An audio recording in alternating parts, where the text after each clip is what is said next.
जी, अस्सलाम वालेकुम। उम्मीद है आप सब खैरियत से होंगे। अच्छा, हांगकांग के जो रेज़िडेंट हैं उनके लिए एक डेवलपमेंट इमिग्रेशन के हवाले से वो लोग जो चाइना जाना चाहते थे। काफ़ी अरसे से ये सवालात जो हैं लोगों के आ रहे हैं कि भई चाइना के मुतल्लिक आप कोई वीडियो बनाएँ, चूँकि चाइना जाने के लिए जो उन्हें परमिट चाहिए होता है, उस हवाले से ये बात है।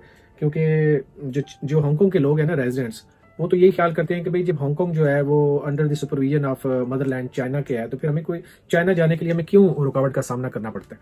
तो काफ़ी अरसे से उनकी डिमांड्स थी। यहाँ की जो पॉलिटिकल पार्टी है, democratic alliance for the betterment of Hong Kong, DAB, उन्होंने भी इस सिलसिले में काफ़ी मीटिंग्स की, लोगों की राय ली और फिर उन्होंने भी गवर्नमेंट के आगे ये प्रपोजल रखा कि भाई इनको जो हांगकांग के जो रेजिडेंट हैं और परमानेंट हैं यहाँ पे, उनके लिए आपको कोई स्पेशल जो है अरेंजमेंट्स करनी चाहिए उनके लिए। तो इसको मद्देनज़र रखते हुए चाइना की गवर्नमेंट ने फिर वो एक मल्टी ट्रैवल परमिट के नाम से एक सिस्टम बनाया, जिसमें उन्होंने कहा था कि भाई आप अपनी जो है एप्लीकेशंस जमा कराएं, ताकि वो जब भी चाइना जाना चाहें उनको कोई प्रॉब्लम ना पेश आए।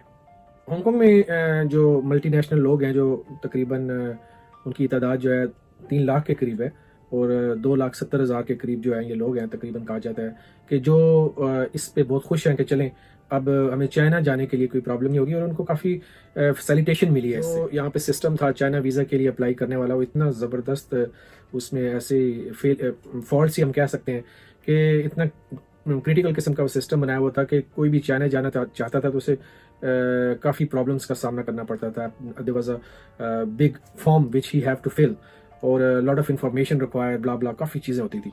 तो उन लोगों को अब ये काफ़ी इसमें आसानी नज़र आ रही है कि भाई अब जब ये एक कार्ड बन जाएगा उन लोगों के लिए जो यहाँ पे परमानेंट है, तो उनके लिए चाइना जाना जो है वो बहुत easy. New system has already been setup और लोग उसके ऊपर तेज़ी से जो एप्लीकेशन जमा करवा रहे हैं।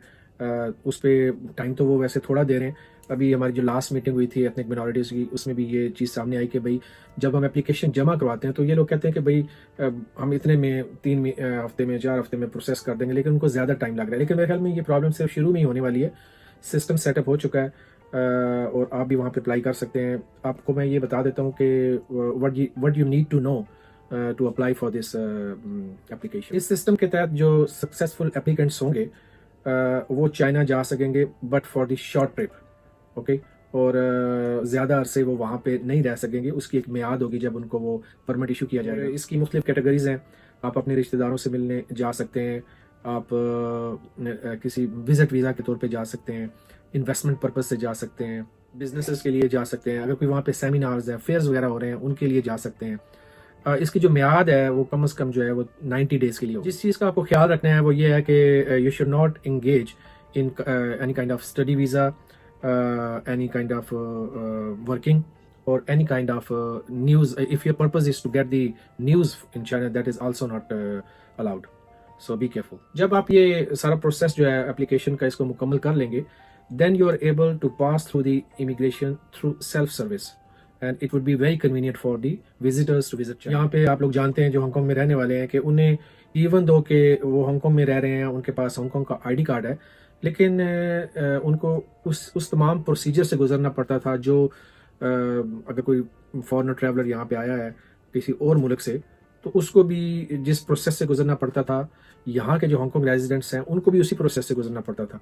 तो उनको थोड़ा सा ये महसूस होता था कि यार हम यहाँ पे रहते हैं, हमारे पास हांगकांग का आईडी कार्ड भी है, तो there should be some special system so which has been arranged. इस कन्वीनियंट वे से अब ये एक्सपेक्ट किया जा रहा है कि इससे चाइना के अंदर बहुत ज़्यादा इन्वेस्टमेंट आएगी, जो विजिटर्स हैं उनको आसानी मिलेगी।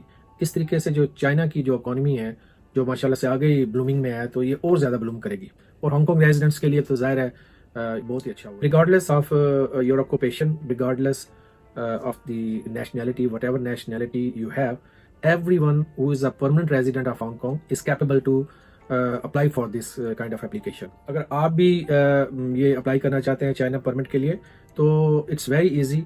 जो चाइना ट्रैवल वेबसाइट है चाइना ट्रैवल की, वहाँ पे आप जाके अपने लिए ये ऑनलाइन जो बुकिंग है, जो ऑनलाइन एप्लीकेशन प्रोसेस है वो कंप्लीट कर सकते हैं। चाइना ट्रैवल जो है वो काफ़ी मशहूर है, पहले भी यहाँ पे लोग जो थे चाइना वीज़ा अप्लाई करते थे। ये एक ऐसी बॉडी है जो चाइना के लिए जो वीज़ा प्रोसेसिंग है उसके लिए ही बनाई गई है। जो जैसे हम चाइनीज़ नेशनल है तो हमारा कार्ड भी वहीं से इशू हुआ था। अक्सर लोगों को हांगकांग में तो सभी जानते हैं, तो आप उन्हीं की वेबसाइट पर जाएँ और वहाँ पर ही अप्लाई करें। अब जो वहाँ पे सिस्टम है उसमें यह है कि तकरीबन 28 डेज़ में जो है कि आपकी अपॉइंटमेंट जो है वो बुक हो जाती है। रश तो काफ़ी है। और इसी तरह जो आपको परमिट है वो कहा यह जा रहा है कि 21 डेज़ में इशू कर दिया जाएगा, लेकिन ये रियलिटी में ये ज़्यादा टाइम ले रहा है, जिसकी वजह ये भी हो सकती है कि जो शुरू में जो है ना काफ़ी रश हो गया और काफ़ी लोगों ने अप्लाई कर दिया है and they are waiting for their turn. इसकी जो फीस होगी वो तकरीबन हांगकॉन्ग डॉलर में 260 आपको जमा करानी पड़ेगी, $260। तो चलें ठीक है। इस हवाले से ये है कि भाई चाइना ट्रैवल सर्विसेज पे आप जाके ऑनलाइन अप्लाई कर सकते हैं।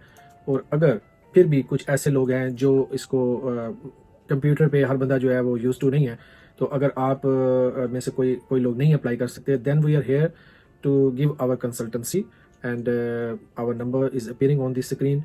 Someone from our office can help you to apply online if you really need consultation then.